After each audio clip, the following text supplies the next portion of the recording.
Hello, world. Welcome to the OG Ty Podcast. This is your host, Tyrone Dawson, and I just wanted to say thank you for all my listeners who tune in every time I drop something. I just want to give you a little update on my background. I was born and raised in Washington, D.C. Um, my mother and my father was in my life. I had two parents in my life. I got an older sister, and it's myself. I really don't remember too much of my childhood, but I do remember when I turned 12 years old.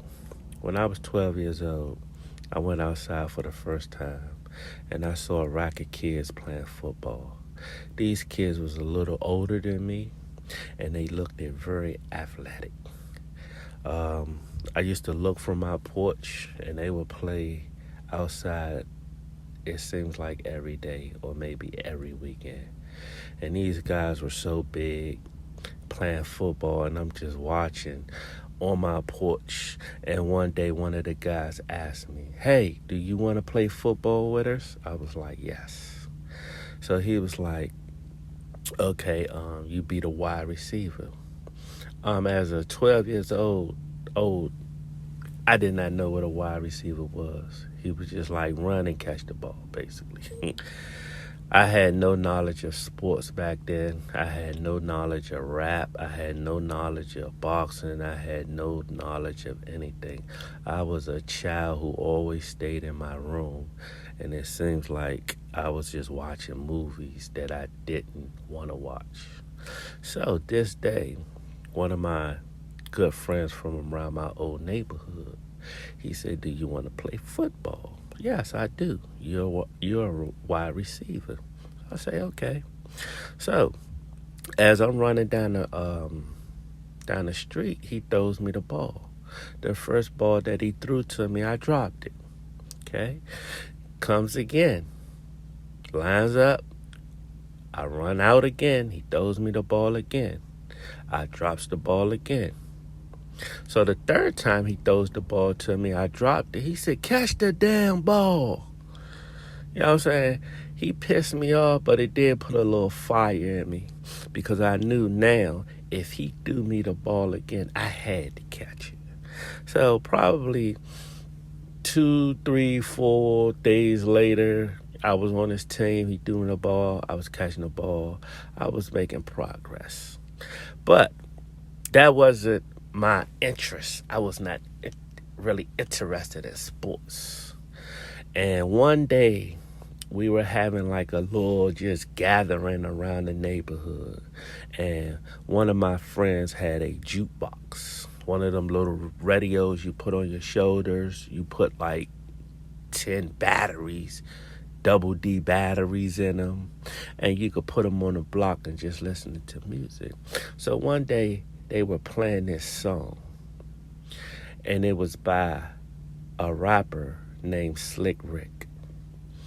And this song was called Children's Story. And this song captivated me so much to the point where I just wanted to hear this song over and over and over and over again. And the reason why is because he said my name. "Me and you, Ty, we're going to make some cash, robbing old folks and giving a dash." Once I heard my name in that song, it brought life to me. I felt like he was talking to me. And from there, all I wanted to do was hear music, hear music. So I asked my mother, I said, I don't know what's the name of this song, but can you please buy me this?" I didn't even know it was CDs back then. No, it was tape cassettes. I said, "Can you buy me this tape cassette?" So I found out what was the name of the song by asking one of my friends. He told me what the name of the song was. So my mother went and got the tape cassette for me. And let me tell you, I played this song day in, day out, day in, day out, day in. My mother told me, "Turn that mess off." She was sick of me playing that one song. children's story by Slick Rick. This was 1988, if I can recall. I think that tape came out in November of 1988. So then I wanted to hear more hip hop music. I didn't know it was hip hop at the time, but I just liked that music. The way he told a story, the way he put my name in that rap, I just felt like he was talking to me. So probably a month later, my mother surprised me with cable. So she came in and she was like, you have an appointment today. I was like, for what? So the cable people came in. They put cable. Back then they had like a little box that you put on the TV and it comes with a remote, and it had like 140 channels. So once they came in that day, they hooked up the box, they gave me the remote. The first thing I wanted to do was hear that Slick Rick song. I looked through every channel. Finally, I found a station called Jukebox. And Jukebox will play hip-hop music. And I didn't realize I had a love for music. And back then they was playing like Houdini and it was just so much going, and just the graffiti on the videos. And they used to always be like, "We up New York. This is New York. This is the new artist." This is probably like 89 by then. So I'm intrigued by just watching these videos and just watching the graffiti on the walls through the TV. And they saying this is in New York. This was the best time of my life because we didn't have Google. We didn't have the internet. We didn't have this. So in your mind, all you could do is visualize what New York was. And in my mind, I thought New York was the biggest thing because I seen it through the TV. I seen the graffitis. I seen the breakdancing crew. I seen the big chains. I seen, and it just done something to me. It made me want to just be a rapper. But I couldn't rap at all. But I was watching their clothes. I was watching their haircuts. I was watching just how they move and all of this. So as I got up to age, I would ask my moms to buy me like nice shirts. Mom, I'd be like, it's a shirt came out and the rapper MC Hammer had this shirt and this. So you know what I'm saying? I was just looking at the clothes situation. So back to my friends who was playing sports. I come from a neighborhood where all my friends are athletics. All of them are role models, leaders in our group, protectors. The OGs in my neighborhood, they were protectors. So I want to salute all my, neighborhood friends for protecting us as kids. And they did an amazing job by keeping, the bad people away from our neighborhood. So they did do a good job of keeping our community safe. And I want to say thank you to all the OGs, all of my brothers, all of the youngest. And I just want to thank my whole neighborhood for that. So let's get back to this music situation. So as I'm looking at Jukebox, and then I think they had MTV Raps back then, and I'm watching Salt and Pepper. I'm watching Kid and Play, and they bringing the movies behind it. Remember, I got cable now, so I'm in the house and I'm doing all my research. You got to remember what Google is now. That's what cable was back in the days. So if you had cable, you could research on Google. That was our Google back then, cable. And you know what I'm saying? It would get to the point where, I was saying things that I shouldn't been saying on TV, but that's another story. But go back to the rap. So back in 1988, and I also remember this other one song by a go-go artist. His name is Chuck Brown. He's the legend of DC. And I just remember Cat in the Hat. No, that wasn't it. It was Ron Joe, yeah, Ron Joe.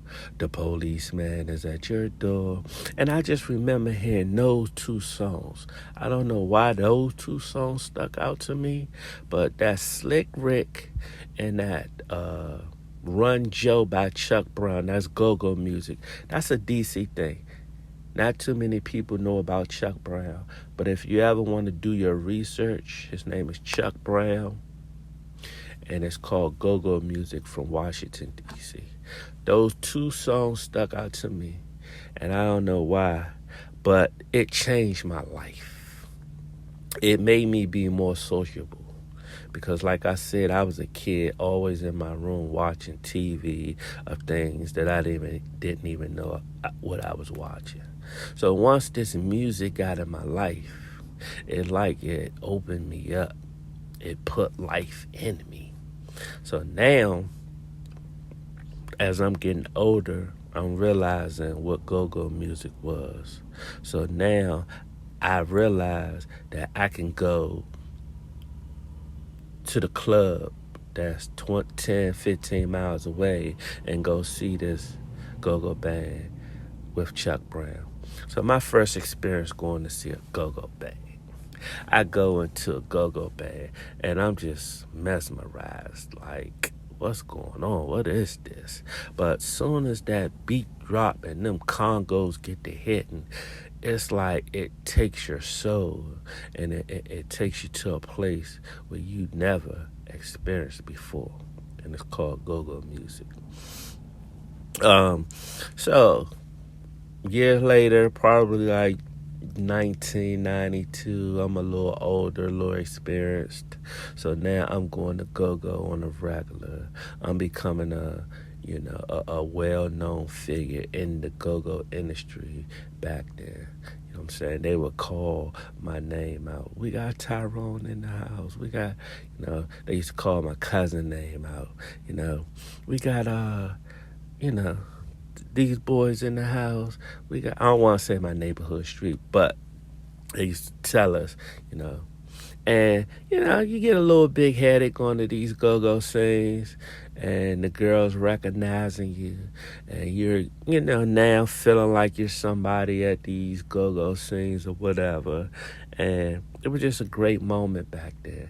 But, I come from a neighborhood that it was a lot of tough guys in my neighborhood around that time. And, you know what I'm saying, they with some well-known guys in my community. And, I just want to I don't really want to speak too much about that situation or them. But, it's like every time I went to a go-go, it was like they knew me because of them. You know what I'm saying? They were good with boxing. They was good. Whatever you want to do, they could take it there with you. So when I would go to these go-go events, it's like people knew me before I even knew them. They like, hey, you Ty from around Hay Street? I'm like, yeah, like, how you know me? You know what I'm saying? Like I said, my OGs had put the game down way before I even came to the scene. And, so back in the days, I just wanted to just give you guys an update on where I came from. I'm from Washington, D.C., Northeast Side. It's a street named Hayes Street. You know what I'm saying? A lot of good brothers come out of there. You know what I'm saying? They doing very well for themselves now. And I just want to just give you guys an update on who I am and what I like. I like hip-hop music. I like R&B music. I like jazz music. You know what I'm saying? I just like anything that can relax me at this time and place. But when I was younger, oh my God, I was a hip hop head. And you know what I'm saying? Anything that will rattle my trunk, because I used to have cars and I would put 10-inch, 12-inch woofers in the back. And anything that can give me that boom, boom, boom, boom, I was in. And as I got older, it was like the music got better and better and better and better. So I want to say thank you to hip hop for bringing life into me, helping me understand life through music, because I wasn't book smart at all. I learned all my game through the hip hop music. You know what I'm saying? And now this younger generation, you know what I'm saying, you guys should learn hip hop through your music. Take out the violence and just learn the positivity in this rap music. You know what I'm saying? Because rap and hip hop is a beautiful thing once you take the violence out. You know what I'm saying? I'm not knocking the young generation, but back then, you know what I'm saying, my time, if these artists had problems with each other, they kept it on the records. And then when they see each other, they hug each other, say, man, you got me. You know what I'm saying? We need to get back to that with the hip hop music. Not if somebody dish you on record and when you see them, you shooting 5, 10 bullets at them. It shouldn't be like that. Back in the days, if you had a problem with an artist, they kept it on record. When they did see each other, they give each other love and say, you got me on that one, and they make a better diss record. You know what I'm saying? Until the Biggie Smalls and the Tupac situation came, it's like now everybody want to relive that situation in their music and be who's the victim, we need to get away from that, because that's not hip hop music. And for all my hip hop lovers, you know what I'm saying, you know exactly what I mean. I'm 46 years old. So back in our 20s, we was listening to the music. We was looking at the dancers. We were looking at the clothes. We were looking at the hairstyles. We were learning from a hip hop artist. You know what I'm saying? We didn't really particular look at the gun violence and all of that. But I'm pretty sure it probably happened back then also. But now, you know what I'm saying, these gun violence on the internet, people are putting it on social media. It's just making hip hop too raw. You know what I'm saying? Too raw to the point where it could give you anxiety. Who want to listen to music that gives them anxiety? Make them paranoid. So all I want to say is thank you to hip hop music for saving my life. And thank you for teaching me, some tricks and trades in my life due to music. And I just wanted to share that because I'm just sitting here wasting time. I'm actually a truck driver, which everybody probably already know by now. But I just wanted to just go down memory lane. And I just want to say God bless you. Be safe. And once again, thank you for listening to the OG Tap Podcast.